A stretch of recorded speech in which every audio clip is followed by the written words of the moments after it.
iPad Today's baseball apps are brought to you by Squarespace.com, the fast and easy way to publish a high-quality website or blog. For a free trial and 10% off the lifetime of your new account, go to squarespace.com/iPad Today and use the offer code iPad Today for 10% off. I know what's hot right now because I'm a San Francisco Giants fan. Playoffs, baby! Baseball! Baseball! So this is a show where we will help you choose the apps, and today we're going to help you choose baseball apps just in time for the World Series. Yeah, because your team may not be in the running anymore, but some teams still are. It's a very exciting couple of weeks coming up. I'm going to show you I think this is probably the most expensive baseball app. It's $5 whole. Actually, there's a more expensive There's one more expensive? Mm-hmm. But this is one that really a baseball fan has to have from Major League Baseball. This is the official baseball app. It's called At Bat. Now, I always get confused because I search for MLB and I don't find it. And yeah, I realize it's MLB.com At Bat 2010. It's kind of a long name. At Bat is the name of the application. At Bat. Well, there's not going to be a whole lot to look at right now because we're in the postseason. As we do this, we're right in between games. But this is the way that you can follow your favorite games in real time. In fact, even while I'm watching the game, I will have At Bat open because it shows pitch by pitch. You can listen, which is really nice, to the broadcast of the game. And you get the choice of listening to the home team announcers or the away team announcers. Now, I think in postseason you may not have as many choices because, generally speaking, the home team doesn't get the choice. It's it's one network announcer. But wait till next year. There's also video. There's lots of information. There are box scores. As you know, anybody who's into baseball is really into stats, and this is a great application. Giants-Phillies coming up Saturday. I'm so excited, Sarah. 4:35, Leo. Yeah, so this is how I know. See, I can see it right there on the screen. I can find out, it's Tim Lincecum will be pitching, of course, for the Against Gyros. Halliday. Halliday, who had that no-hitter. Yeah, well, this is exciting. Glad you had that no-hitter, Halliday, because it's over for you. It's the last. Curtains. It's anyway. Anyway, we don't want to belabor this. No. But this is a great application. If you don't have At Bat, you should get it. And by the way, iPhone, Android, and iPad, so there's no excuse. Perfect. One of the so this is MLB, and one of the apps that I like the most is another big one. It's ESPN's official app, and it's called SportsCenter XL. ScoreCenter. ScoreCenter XL, yes, not SportsCenter. That's the TV show. And right. What's nice about this is it's very ESPN centric. But what you can do is I have it set to. I've set my favorite teams. Obviously, I'm a Niner and a Giants fan because I'm born and raised in the Bay Area, so that's fine. Well, I guess I could have been an A's and a Raiders fan, but oh my gosh, I'm not. No way. Oh no, baby. No. Sorry, Eileen. Does this do kind of the pitch by pitch thing that At Bat does? Because this is free. Yeah, this is free. And yes, it does have when a game when a game is live, it'll have live updating stats. Obviously, we've got the same problem on this because there's no games right now. But it also has, if you were to go to, let's go to the Today tab and just get out of my teams and go to like news and video. It's also got the regular news that you would see on ESPN.com, and then just highlights. If there was a great play or something, it'll be up on here within, as soon as it would be up online. I don't know why I'm having connectivity issues right now. It's probably me, my app cap. Your app cap has ruined everything. It's killing the network, yeah. Yeah. Well, so it's coming up, but it's just really slow. Yeah. So it gives you stats on a variety of what's going on. This isn't just baseball-centric, by the way. Baseball, football, hockey, basketball. Well, that's nice, because NBA season starts soon. Yeah. Football season's in the middle. We're in the midst of that. And exactly. By the way, I think a lot of people are looking at the Major League Baseball app and saying, well, we're going to do that. I know NBA is going to do a similar app. This is a great idea for a franchise or for a league to really capture your touches. Exactly. So so there's video. There's it's a very multimedia experience. It's laid out nicely. And again, if you've got favorite teams, they obviously don't have to be concentrated in one city. That's just the way that I do it. You can add it to my teams, and then you can pick your favorite sports. If you hate basketball, which I kind of do. Basketball is just not really my thing. I can filter that out and so on and so forth. That's nice. But again, if you're an ESPN person, you like the personalities that are on ESPN, you like the writing style, if you're going to the website a lot, and this is an essential app because it's free. Yeah. Another app that I like a lot, it's not free, but it's only $1, it's 99 cents, is Ballpark Envy, which is an iPhone app, but it works really well on the iPad. Look at because that. It actually it's looks basically great. just a bunch of photos. Yeah. So this is the Pirates Park? It is. You knew that already. Oh, yeah. You saw it. No, yeah, I did. Yeah, you saw it. Now, the reason that I wanted to show the Pirates Park is because Again, Wi-Fi is being kind of wonky with us right now, but when I was doing a little research on Ballpark Envy, I thought, iPhone apps, I usually stay away from those if they're not optimized for the iPad. This one looks really nice. But what it is it's got all of the Major League Baseball stadiums, not only current pictures of the stadiums, but sometimes what the old stadiums looked like. If you go to Pac Bell, or they call it SBC in here, so sometimes they're not totally up to date. They show a picture that I've never seen before, an aerial picture of the stadium being built. This is the Pirates Stadium, which I've never been to, and I had no idea it looked so much like Pac Bell. It does. Well, same really people built it, I think. Is it? Yeah. That's what I thought too. PNC Park, I think, it's new and it's beautiful, and you've got the water and the bridge. God, Pirate fans, nice stadium. Anyway, so you basically just get a good sense of what a ballpark looks like, and you can often, if you're going and maybe seeing your favorite game at some away game, if you're in town at a conference or something. I do that every once in a while. I'll go on the website and I'll try to pick seats based on the little illustration that they show me of the park. But sometimes you just want to get a good photograph of what it looks like up there, because it just gives you a better sense of where you want to be sitting. So this is a great little tool, not only for people, not only if you're actually going to a stadium, but if you just, I don't know, want to look at the history of where the Yankees played, for example. 99 cents, too. Yeah, 99 cents. And it's all photography-based. So, again, even though it's not optimized for an iPad, I really don't see the difference, except in some of the graphic. This next one is actually from Major League Baseball as well.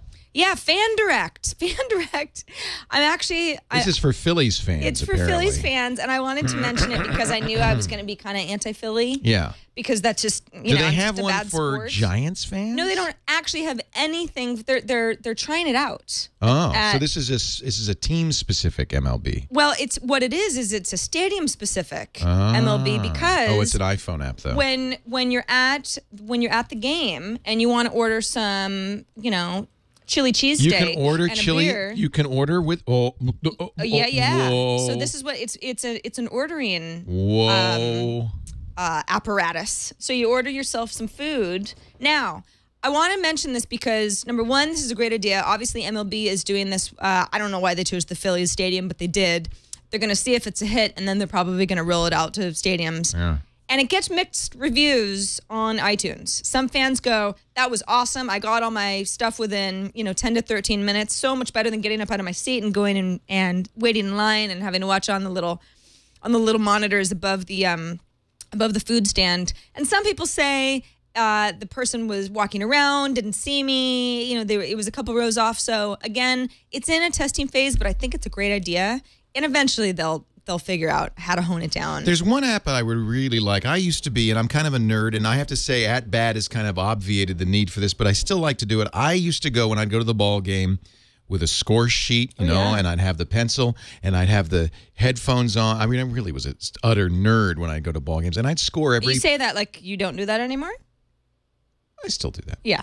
So I'd score every pitch, every run, every hit. It seems like score sheet application would be great for the iPad. Is there anything like that? Yeah, in fact, it's called iScore. And again, this is an ESPN Boy, they dominate created. Here. I know, it's like sometimes it's nice to figure out all of the little apps that the big guys aren't in control of, but in this case, this is who does it. They do sports well. And now it's not cheap either. This is $10. $10, yeah. So it's twice as much as your MLB at bat. I would buy every year at the beginning of the year. I'd buy a new score pad, and so those cost more than $10. So iScore it's annoying because it's optimized for the iPad, yet it's portrait mode only. But this is like for the fans who go to the game and have the scorecards and insist on listening to the radio version. Me. That's you. That's me. You know the people. You're either one of them or you sit next to them in your box seats. We're the nerds, but we love the stats. This looks fantastic. I'm buying this right now. This is good for. So I've actually added a fictional team called the Sluggers, of which I manage.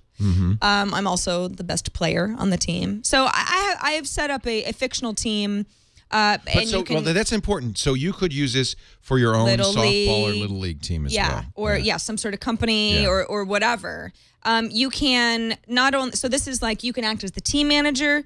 You can manage games themselves. You can manage leagues. You can manage certain players. So this is for not just the major leaguers, but this is any sort of league or folks you want to follow. It's your virtual score sheet and stats, and it's more comprehensive really than anything that you're going to be able to put together the old way. And you figure, well, it eliminates the need to have scorecards and pencils, and it's all in one place. And then you can email any of this information, like via HTML or a.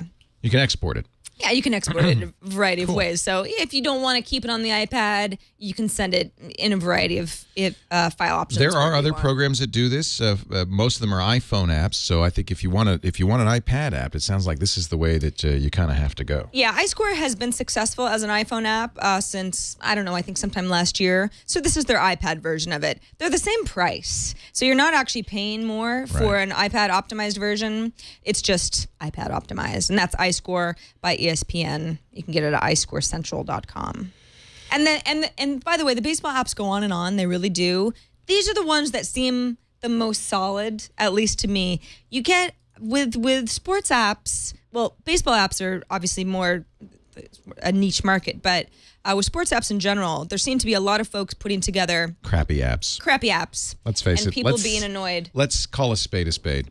Do you trust the reviews that you read on iTunes? Well, you feel that they're valuable? I think you get good. It's kind of like reading Yelp reviews. Right. You get good at knowing when someone's just being unreasonable. Right. Or if they have some sort of vendetta against the hostess. So you have to read between the lines. You have to read between the lines. And I think that, if there are 5 reviews and 2 are good and 3 are bad, that's a good sign. weight them. A bad sign. Yeah, you weight them differently than if there are 3,000 reviews, most of which are 5-star. Right. So yeah, you kind of have to just. So new get iPad. Good at reading new iPad owners, you should read the reviews. Yeah. Best to read the review for the most recent version. And Apple, that's the default when you go to the reviews on your iPad. You'll see current version, all versions. Read the current version because with new versions that changes.